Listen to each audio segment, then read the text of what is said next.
Di mo daw madadala ang pera sa langit. Tama naman. Una, bakit ipinapadala ba ito? Di naman, di ba? Pangalawa, di talaga yan dinadala. Kasi iniiwan yan sa pamilya para di na sila maghihirap.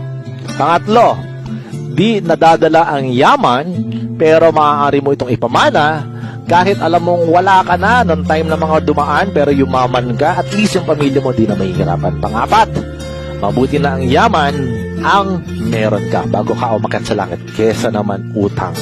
Maraming tao ang nawawala na lang pero pera pa rin ang nagiging problema. Stop thinking na pag mayaman ka, masama, at pag mahirap, mabuti kang tao. Stop thinking like that. Hindi tayo nagpapayaman para sa sarili lang kapakanan. Dapat tandaan mo, nagpapayaman ka o nagpapayaman tayo para sa pamilya natin, to give them the best life, the best future, to give them life that they deserve. Being wealthy is a choice, my friend. Kung kontento ka na kung anong meron ka, try mo din tanungin kung okay pa ba ang kalagayan ng iyong pamilya. Try mong tanungin kung yung magulang mo pagod na ba. Try mong tanungin kung yung kapatid mo okay pa ba.